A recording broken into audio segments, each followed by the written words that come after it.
saja. Takunu wal yang minal majlis. Maknanya ketika kamu telah menjadikan hal itu berdiri dari majelis. Ini pengertian tauhid secara bahasa. Jadi menjadikan sesuatu itu menjadi satu, atau menjadikannya dia bisa tunggal. Kemudian tauhid juga ditinjau dari segi makna syar'i. Beliau mengatakan ifradullah ta'ala birrububiyyati wa uluhiyyati wa asma'i was sifati. Jadi menjadikan Allah Subhanahu wa taala itu esa. Menjadikannya satu. Dalam apa? Dalam masalah rububiyahnya, uluhiyah dan asma was sifat. Nanti insyaallah akan ada pengertian di ketiga jenis istilah ini. Rububiyah, uluhiyah dan asma wa sifat. Kemudian beliau melanjutkan aqsamut tauhid. Pembagian dari tauhid. Yang qasimut tauhid ila salasi aqsamin. Tauhid itu dibagi atau terbagi menjadi 3 bagian. Tauhidul rububiyah yang pertama, tauhid rububiyah, yang kedua tauhidul uluhiyah, yang ketiga tauhidul asma was sifat. Dan pembagian para ulama menjadikan tauhid itu hanya 3 ini, tapi bukanlah sebuah perkara yang baru dalam agama kita. Para ulama menjadikan tauhid itu hanya ada 3 ini setelah mereka tatabu'ud dalil. Jadi melihat, membaca, memahami konteks dalam Al-Quran dan hadis yang sahih, bahwasanya tauhid itu tidak akan keluar dari 3 ini. Dan ini memudahkan kita untuk memahami tauhid, memahamikan kita pada tauhid. Dan contoh dalam hal ini banyak. Seperti di dalam bahasa Arab. Dalam bahasa Arab itu dibagi menjadi 3. Ada isim, ada fi'il, ada huruf. Dan itu memudahkan untuk kita memahaminya. Kalau seandainya tidak ada pembagian yang semacam itu, justru membuat kita sulit untuk memahami. Termasuk dalam ilmu tajwid. Ada mad madhi, ada mad tabi'i, ada mad ini, mad itu, semuanya. Ada hukum bacaan yang ini semuanya adalah sebagai memudahkan kita di dalam memahami. Dan itu awal darinya adalah bagian dari penelitian. Dalam penelitian itu tidak keluar dari itu. Seperti dalam kaidah nahwu. Karena nahwu itu dicetuskan, dirumuskan awal kali di zamannya Khalifah Ali bin Abi Thalib. Ini awal kali di masa Khalifah Ali bin Abi Thalib. Jadi ada seorang yang bernama Abu Aswad Ad-Duwali. Abu Aswad Ad-Duwali ketika di malam hari beliau berjalan bersama putrinya. Putrinya mengatakan ma ajmalu di dhammah lamnya, ma ajmalu sama. Maka bapaknya ini Abu Aswad Ad-Duwali langsung mengatakan nujumuha. Maka putrinya itu mengatakan saya tidak ingin bertanya karena sudah maklum. Yang indah di langit itu ya bintangnya. Tapi karena ucapan putrinya itu dengan lafaz dengan dhammah ma ajmalu, maka itu menjadikannya sebuah pertanyaan. Nah, seharusnya si putri itu inginnya mengatakan alangkah indahnya langit ini. Kalimat yang benar adalah ma ajmala. Jadi dengan fathah lam. Ma ajmala, maka maknanya adalah ma ajmala sama, alangkah indahnya langit. Maka dengan kejadian salah harokat itu langsung dilaporkan kepada khalifah. Ini zaman dulu itu menjaga bagaimana lisan Arab itu terjaga sampai seperti itu. Kesalahan sedikit saja ini langsung ada pembenahan. Sehingga beliau Abu Aswad diperintahkan oleh sahabat Ali, Khalifah Ali radhiyallahu anhu untuk membuat kaidah nahwu, dan itu awal kali dirumuskannya kaidah nahwu dan kemudian berkembang sampai di zaman kita saat ini. Nah, karena itu intinya para ulama menjadikan tauhid itu tiga bagian. Ini tidak menyalahi Al-Quran dan Sunnah. Adapun orang-orang nanti yang membagi ada tauhid hukumiyah, ada tauhid ini, maka itu semuanya adalah bagian dari ketiga tauhid tersebut. Insya Allah ada penjelasannya dalam kitab. Kemudian wa ilaikum ta'rif kulli qismin minha ma bayani dalili. Jadi kalian mengikuti ini pembagian dari tauhid, ta'rifnya, kemudian pembagiannya dan penjelasan dari dalilnya masing-masing. Yang pertama naud tauhid rububiyah. Ta'rifnya tauhid rububiyah itu adalah ifradullahi azza wa jalla bil khalqi. Jadi mengesahkan Allah azza wa jalla dalam al-khalq, penciptaan, wal mulk, dalam penguasaan, wa tadbir, dalam pengaturan. Au naquluhu, atau kita katakan dengan istilah lain, ifradullahi azza wa jalla bi af'alihi. Jadi mengisahkan Allah dalam perbuatannya. Jadi mengisahkan Allah dalam perbuatan Allah Subhanahu wa taala.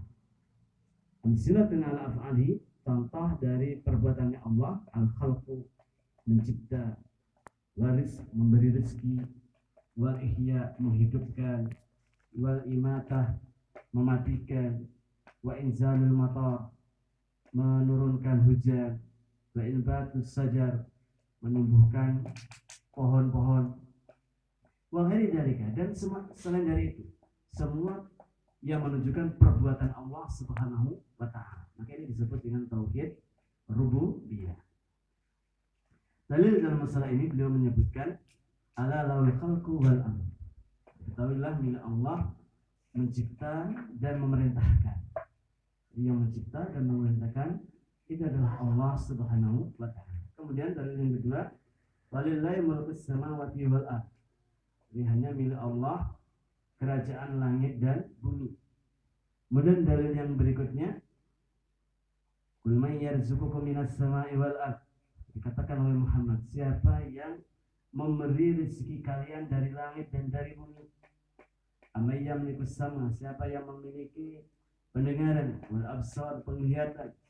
May yukhrijul hayya minal maiti, siapa yang mengeluarkan yang hidup dari yang mati.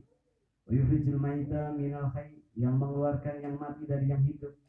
Wa may yudabbirul amr, dan siapa yang mengatur semua perkara. Maka ketika orang musyrik itu ditanya oleh Nabi dengan pertanyaan-pertanyaan yang semacam ini, siapa yang memberi rezeki, siapa yang mencipta, siapa yang mengatur alam semesta ini, mereka semua meyakini, mengatakan fasyakuluna Allah. Orang musyrik mengatakan Allah. Fakul afala tattaqun. Terus Nabi diperintahkan untuk mengatakan, kenapa kalian tidak bertakwa? Orang musyrik jahiliyah di masa Nabi Sallallahu Alaihi Wasallam, mereka bukan hanya sekedar meyakini dalam masalah rububiyah Allah Taala saja, tidak. Ada ibadah dalam diri mereka. Mereka biasa melakukan haji, sholat dengan cara mereka yang karena sudah dirubah ajaran itu.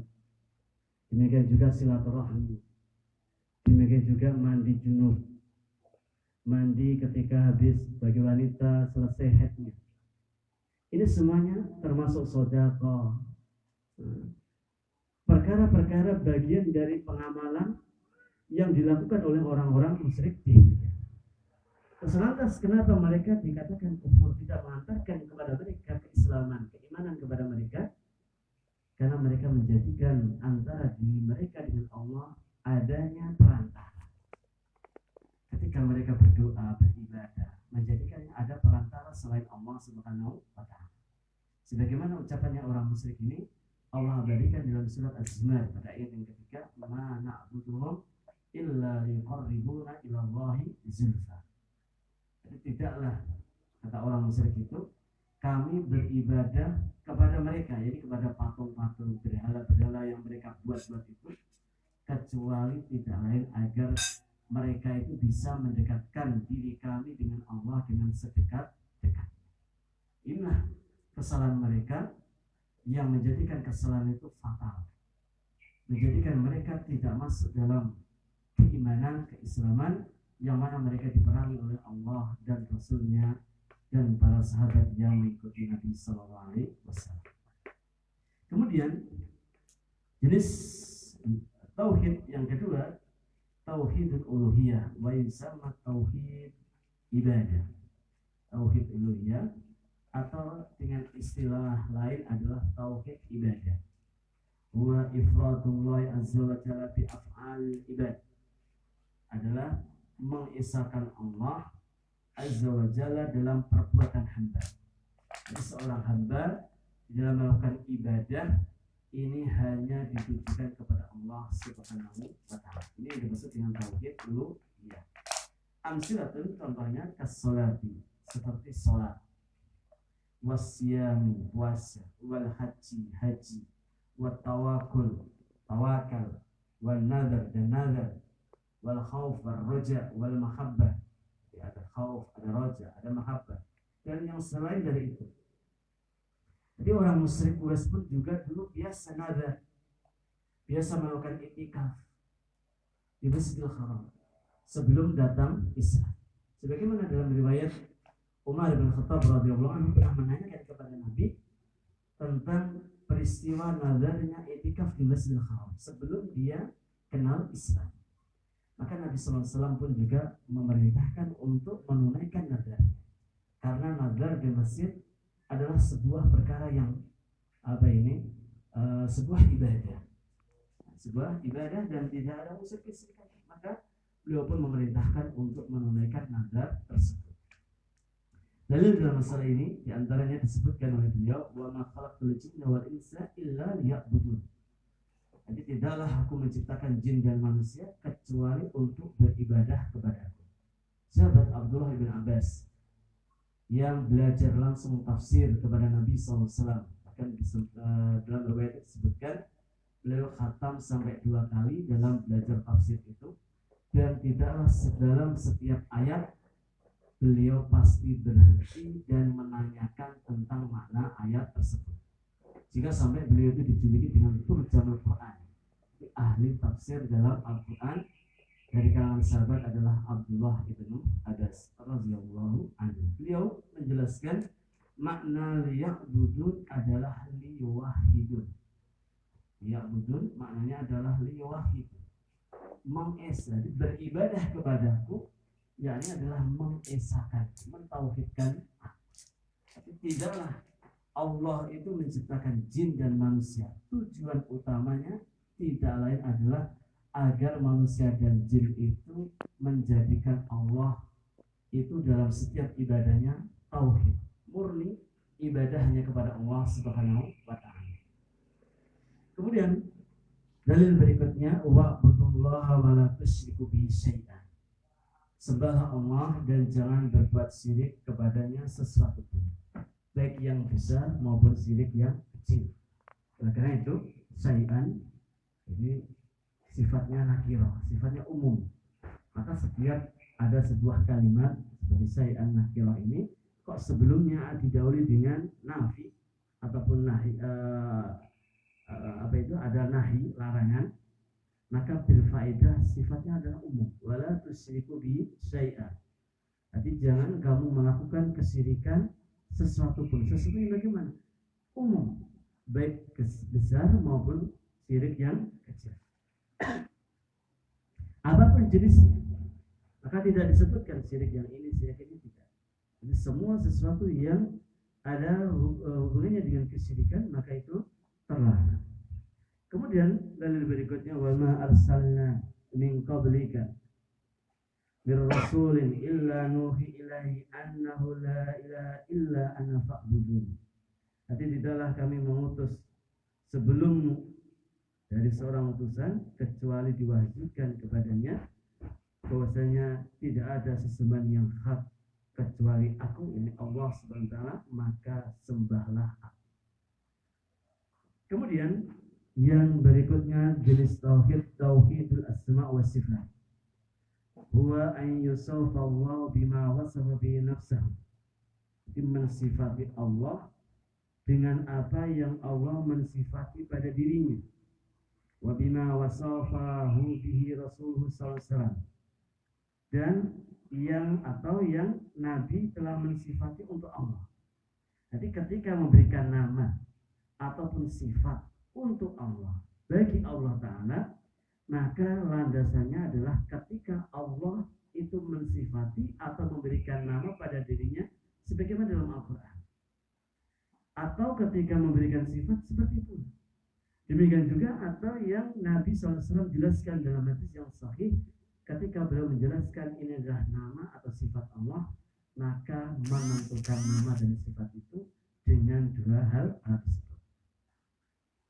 Min sifati kamal, dan sifat Allah itu sempurna. Wa na'utul jalal, jadi dengan sifat yang agung. Min ghairi takyifin, maka ketika menentukan sifat bagi Allah tidak boleh membagaimanakan. Karena itu seperti firman Allah Ta'ala, Ar-Rahman ala arsy istawa, Allah bersemayam di atas arsy. Istawa itu maknanya adalah ala wartafa'a, tinggi dan di atas. Apakah dulu di atasnya? Tidak. Maknanya adalah ala wartafa'a, jadi tinggi dan di atas. Allah tidak butuh dengan makhluknya. Allah tidak membutuhkan makhluk. Bagaimana istiwanya Allah? Tidak tahu. Tidak diketahui. Dan para sahabat memahami dan tidak ada yang pernah menanyakan perkara tersebut. Ketika menyebutkan tentang sifat-sifat Allah Ta'ala, maka tidak ada pernah terbenak, terbesit, terucap dari kalangan mereka menanyakan bagaimananya. Dan itu baru mulai muncul di zamannya Imam Malik radhiyallahu rahimahullahu ta'ala. Baru muncul ada pertanyaan bagaimana sifat dari istiwa Allah, dan ini dia adalah ahlul bid'ah yang diusir oleh Imam Malik dari majelis tersebut. Wala tamsil, demikian juga tidak boleh menyamakan sifat Allah dengan sifat makhluk. Mungkin namanya sama, tapi hakikatnya berbeda, kaifiahnya berbeda. Allah disifati memiliki tangan, baliyadahu mabsuutatan, kedua tangan Allah terbuka. Apakah tangan Allah sama dengan tangan makhluk? Tentu tidak sama. Sedangkan al-khaliq dengan makhluk sama makhluk saja sifatnya, zatnya pun juga berbeda. Kemudian wa min ghairi ta'rif, tanpa ada penyimpangan, menyimpangkan makna yang bukan pada lafaz yang dikehendaki, menyimpangkan lafaz makna yang tidak dikehendaki. Seperti orang-orang Mu'tazilah mengatakan istawa bimana istaula. Istawa mereka maknanya dengan istaula, menguasai. Atau sifat-sifat yang lainnya. Wala ta'tilin, atau menolaknya. Seperti orang-orang Jahmiyah yang mereka menolak seluruh sifat bagi Allah Subhanahu wa Ta'ala. Kemudian dalil dalam hal ini, laisa kamitslihi syai' wa huwas samiul basir. Tidak ada sesuatu pun yang semisal dengan Allah, dan Allah itu zat yang Maha mendengar lagi Maha melihat. Ayat ini adalah kaidah utama di dalam menetapkan asma wa sifat. Ada isbat, ada nafi. Penafian. Tidak ada dalam sifat Allah itu yang menyerupai dengan sifat yang makhluk. Tetapi dalam hal ini pula Allah menetapkan as-sami al-basir. Allah itu Maha melihat dan Maha mendengar. Melihat berarti punya penglihatan, mendengar berarti ada penglihatannya. Tapi bagaimana? Maka kita tidak boleh membagaimanakan. Oleh karena itu, ketika sudah membahas tentang masalah sifat Allah Subhanahu wa Ta'ala, maka ada dua hal yang dalam pertanyaan itu tidak dibolehkan. 5 wa kaifa. 5 itu bagaimana, apa itu, untuk apa, kaifa bagaimana. Bagaimana sifat Allah ini? Bagaimana? Tidak boleh. Mengapa ke Allah begini? Tidak boleh. Nah, karena ini tidak akan ketemu, akal kita tidak akan sampai, dan itu tidak ada pernah contoh dari orang-orang sebelum kita. Kemudian walillahi asmaul husna fad'uhu biha. Allah memiliki nama-nama yang baik, maka berdoalah dengannya. Ba di sini adalah ba sababiyah, atau bukan ba sababiyah, ba awan, ba yang menunjukkan untuk minta pertolongan, menunjukkan pertolongan. Maka dengan nama-nama Allah, jadikanlah nama itu sebagai pertolongan untuk minta tolong, untuk berdoa. Ini kan tawasul. Nah, bolehnya seseorang itu sebelum berdoa memulai dengan menyebut nama-nama Allah Subhanahu wa ta'ala. Wa dzarul ladzina yulhiduna fi asma'i. Dan tinggalkanlah orang-orang yang menyimpang dalam nama-nama Allah. Sayyidzawna ma kanu ya'malun. Maka mereka akan dibalas atas apa yang mereka lakukan. Ini tentang apa itu pembagian tauhid. Ini ada tauhid rububiyah, uluhiyah, dan tauhid asma wa sifat. Dan dari ta'rif itu dan juga dalilnya, maka bisa kita pahami awal dari tentang masalah tauhid. Kemudian fawaid muhimmah, ada faedah yang penting dalam hal ini. Yang pertama, beliau menyebutkan aqsam tauhid salah satu mutalazimatun. Arti macam tauhid tiga ini adalah wajib, selalu harus ada ketiga-tiganya. Arti tiga tauhid ini harus ada pada diri seseorang. Kullu nau'in minna, jadi setiap jenisnya. Wala yang faku anil akhar, tidak bisa dipisahkan satu sama lain. Jadi orang ketika hanya meyakini tauhid rububiyah saja, uluhiyah dan asma wa sifat tidak ia lakukan, maka belum dianggap sebagai seorang ahli tauhid. Dan tidak mungkin orang itu mentauhidkan uluhiyah tanpa adanya tauhid rububiyah. Nah, karena itu ketiga hal ini tidak bisa dipisahkan. Faman ata binau'in minha, barang siapa yang mendatangkan satu jenis darinya, hanya satu jenis saja, walam ya'ti bil akhar, dan tidak mendatangkan yang lainnya, lam yakun muwahidan, maka belum dihukumi sebagai ahli tauhid. Sebagaimana orang-orang musyrik jahiliyah, mereka meyakini tentang rububiyah Allah Ta'ala. Di dalam masalah uluhiyah, mereka menjadikannya perantara, wasilah antara dirinya dengan Allah SWT, maka mereka terjadi kesalahan dalam masalah tauhid uluhiyah. Maka tidak mengantarkan mereka pada akidah, pada iman yang benar kepada Allah Subhanahu wa ta'ala. Faedah yang kedua, anta'lama anal kufar, dan sungguh kamu tahu bahwasanya orang kafir, alladzina qatalahum Rasulullah SAW, yang mana Rasulullah SAW memerangi mereka, kanu mukirrina bi tauhid rububiyah, mereka menetapkan tauhid rububiyah. Orang musyrik jahiliyah, mereka menetapkan tauhid rububiyah. Ini dalilnya dalam ayat tadi. Ketika ditanyakan kepada mereka siapa yang menciptakan langit dan bumi, siapa yang mencipta seluruhnya apa yang ada di alam semesta ini, yang mengaturnya, yang memberi rezekinya, maka mereka orang-orang musyrik mengatakan Allah Subhanahu wa ta'ala.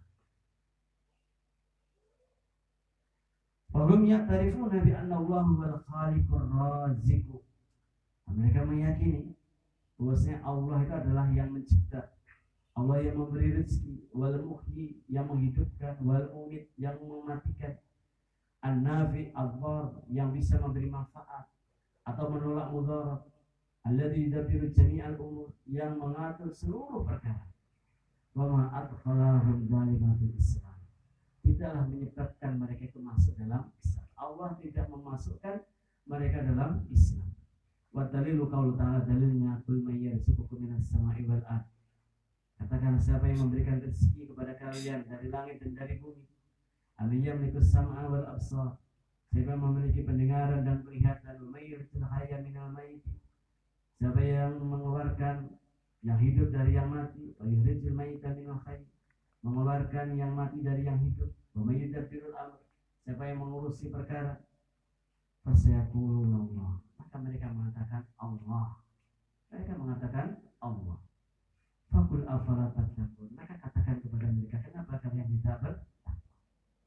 Ini perlu kita pahami semacam ini. Karena itu, kalau kita timbang, kita lihat kesyirikan di zaman saat ini lebih parah dibandingkan kesyirikan di zaman dahulu.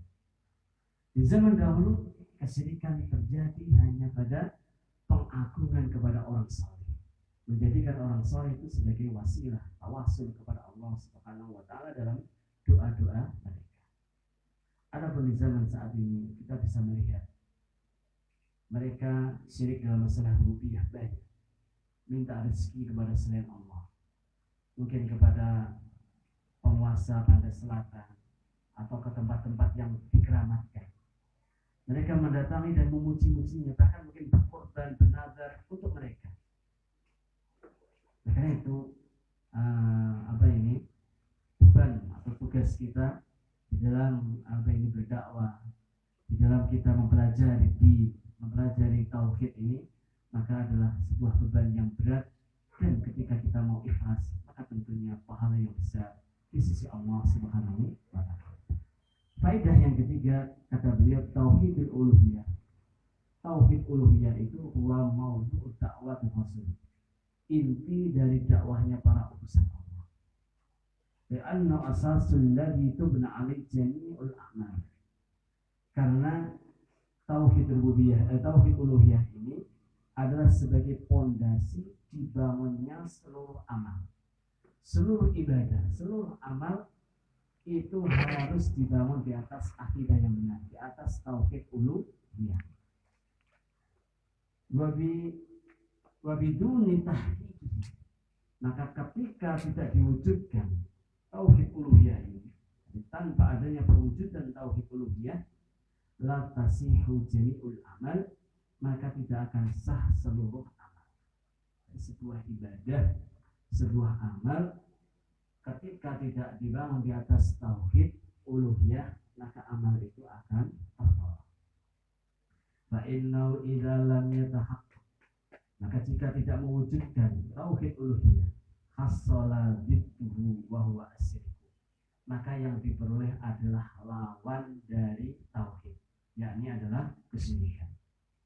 Wal khusumatu bainar rusul wa umami, perselisihan di antara para utusan dan para umatnya. Dan itu bisa kita lihat sekarang, orang-orang yang meneruskan dakwahnya Nabi SAW, dakwah tauhid, permasalahan perselisihan antara dakwah tauhid ini dia berkaitan dengan masalah dakwah tentang uluhiyah, tauhid uluhiyah. Baik, mungkin di negeri kita bisa mengetahui bagaimana kisahnya Imam Bonjol yang mendakwahkan tauhid sehingga beliau sampai bermusuhan dengan kaumnya sendiri, yang sampai terkenal dengan perang Patri dan sebagainya. Karena mihwaruha, permasalahan ini, permusuhan, perselisihan ini antara para rasul dengan umatnya, karena porosnya hadat tauhid, yakni tauhid uluhiyah. Fayajibul inayah bihi wa dirasah masailihi wa fahmi usulihi. Oleh karena itu wajib untuk menjaga dan mempelajari masalah-masalah dan memahami pokok-pokok dari tauhid ini. Oleh karena itu beliau nanti akan menyebutkan tentang macam-macamnya pokok-pokok dalam permasalahan ini, sehingga dan tentunya beliau sebutkan setiap permasalahan itu dengan dalilnya, sehingga kalau kita bisa memahaminya, bahkan bisa menghafalnya, akan menjadikan keyakinan kita kepada Allah Subhanahu wa taala, keimanan dan pengakuan kita kepada Allah Subhanahu wa taala, dan demikian pula akan bisa menjadikan alat senjata bagi kita ketika kita menghadapi orang-orang yang tidak bertauhid atau orang-orang yang belum bertauhid kepada Allah Subhanahu wa taala.